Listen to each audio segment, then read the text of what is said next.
Hello my dear students, I welcome you in my Golden Era channel. Today we shall study about future perfect tense part 1. ठीक है, तो अब मैं इसकी identifications बताऊंगा आपको, जो इसकी पहचानें होती हैं। तो पहचान नंबर 1 हम देखते हैं। इस टेंस से यह स्पष्ट होता है कि कोई कार्य भविष्य काल में एक विशेष समय पर समाप्त हो चुकेगा, तो इसे हम फ्यूचर परफेक्ट टेंस ही कहते हैं।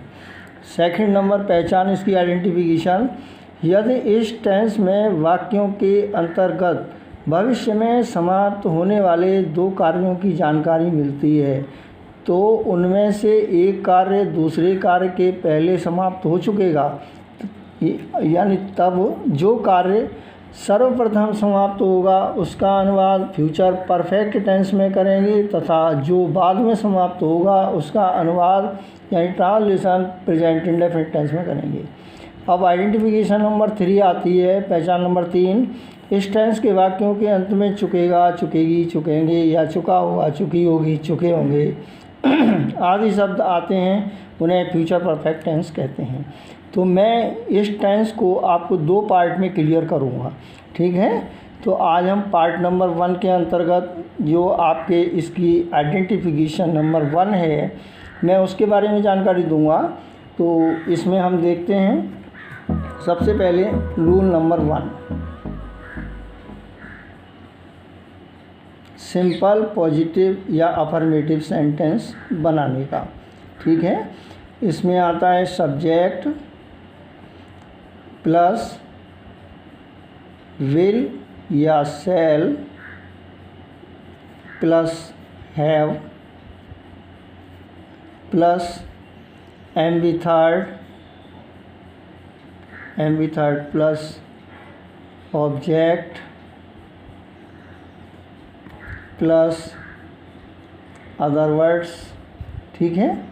तो ये इसका रूल नंबर 1। देखिए आप एग्जाम्पल देखते हैं हम, जैसे कि मेरे पिताजी यानी कल तक कानपुर से लौट चुके होंगे। मेरे पिताजी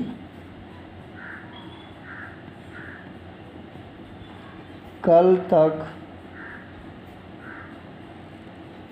कानपुर से लौट चुके होंगे,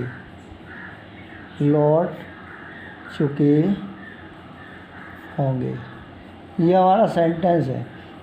तो ये आपके अफर्मेटिव, पॉजिटिव या सिंपल एक ही बात है, इसमें कोई दिक्कत नहीं है। अब इसको आप देखिएगा, इसमें सब्जेक्ट क्या है, मेरे पिताजी, दिस इज सब्जेक्ट।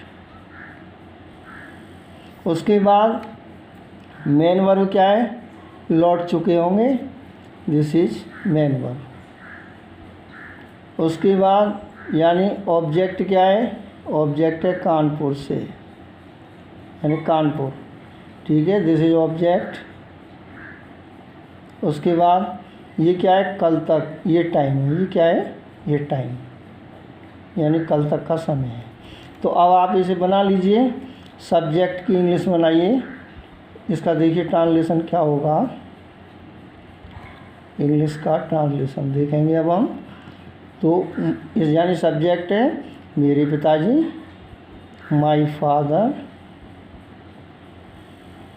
अब उसके बाद इसमें हेल्पिंग वर्ब क्या आएगी, ये माय फादर ही में जाएंगे, ही, सी, इट, दे, इनके साथ में हेल्पिंग वर्ब क्या आती है, विल, माय फादर विल। और हैव तो आना ही आना है इस टेंस में, ये हेल्पिंग वर्ब है, माय फादर विल हैव, ठीक है। तो हेल्पिंग वर्ब क्या होगी इसमें, विल हैव। अब उसके बाद लौट चुके होंगे, ये मेन वर्ब है, लौटने की क्या होती है, रिटर्न।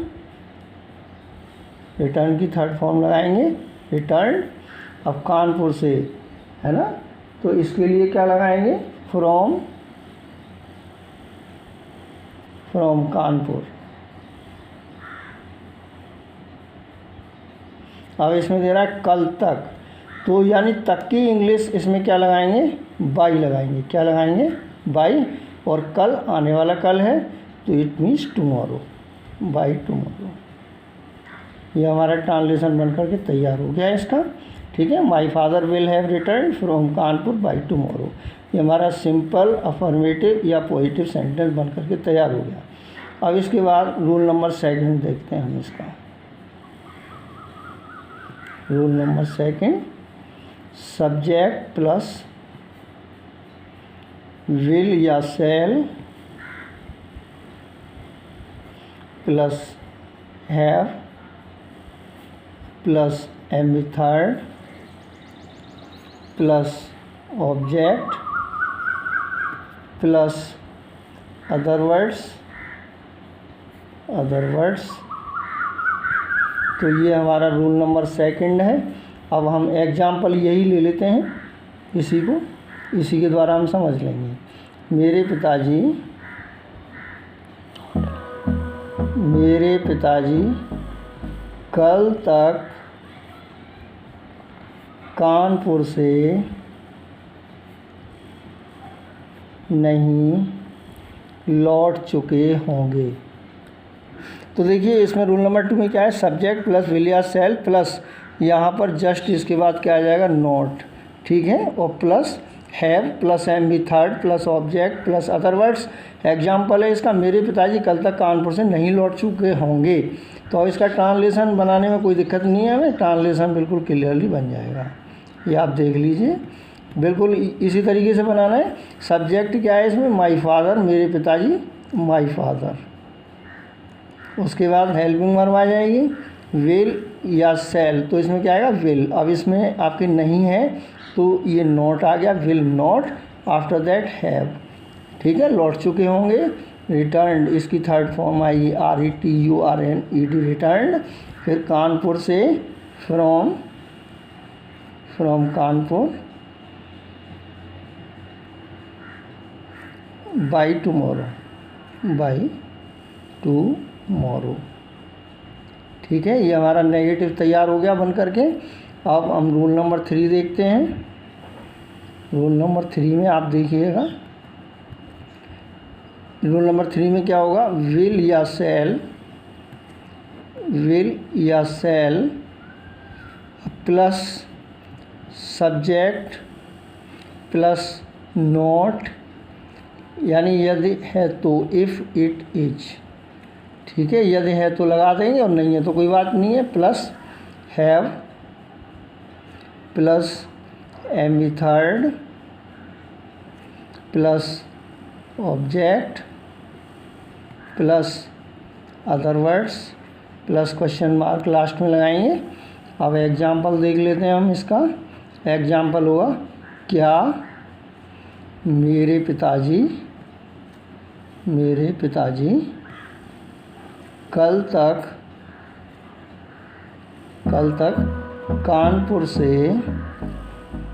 कानपुर से नहीं लौट चुके होंगे। यह हमारा सेंटेंस हो गया, नहीं लौट चुके होंगे। अब इसमें क्या वर्ड सबसे पहले आ रहा है, इसको हमें हटाना है। तो हम इसे किस तरीके से हटाएंगे आप देखिएगा, मैं आपको बता रहा हूँ। इसमें आपको कुछ नहीं करना है, इसका ट्रांसलेशन देखिए। तो इसमें आपको हेल्पिंग वर्ड सबसे पहले रखनी है, वो अकॉर्डिंग टू सब्जेक्ट रखनी है। सब्जेक्ट क्या है, मेरे पिताजी, तो ये आपके ही में जाएगा, इसलिए ये थर्ड पर्सन है। तो सबसे पहले ही, सी, इट, दे, इनके साथ क्या आता है, विल आता है, तो इसके साथ विल आएगा, विल।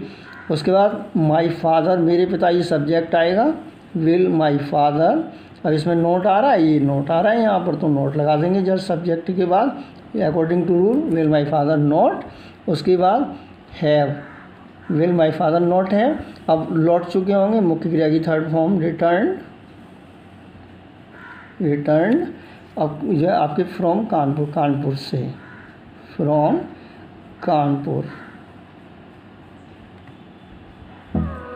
बाई टुमारो, यानी कल तक, ठीक है। ये हो गया हमारा सेंटेंस तैयार। अब हम रूल नंबर 4 देखते हैं। रूल नंबर 4 में भी कुछ नहीं है, वो भी बहुत ईजी है। सबसे पहले क्वेश्चन वर्ड प्लस विल या shall plus subject plus not, यानी है तो, इफ़ इट इज लगाएंगे और नहीं है तो नहीं लगाएंगे। Plus have plus M B third plus object plus other words plus question mark. ठीक है, एग्जाम्पल देख लीजिए आप। एग्जाम्पल में मेरे पिताजी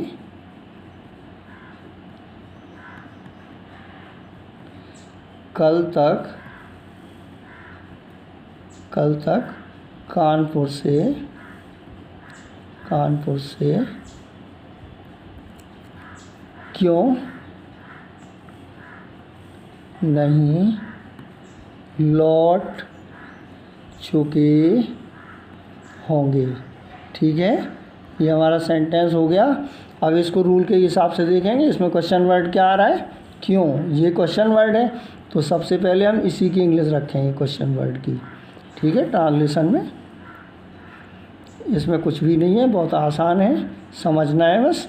क्वेश्चन वर्ड क्यों है, तो सबसे पहले हम क्यों की इंग्लिश रखेंगे वाई। फिर माई फादर जो है मेरे पिताजी सब्जेक्ट है, तो इसके साथ में हेल्पिंग वर्ब आएगी विल, वाई विल। उसके बाद सब्जेक्ट आ जाएगा my father, why will my father. Not आ रहा है इसमें, ये आ रहा है, तो जस्ट आफ्टर नोट आ जाएगा सब्जेक्ट के बाद। फिर have, why will my father not have लौट चुके होंगे, इसकी थर्ड फॉर्म रिटर्न्ड। फिर उसके बाद यानी कानपुर से फ्रॉम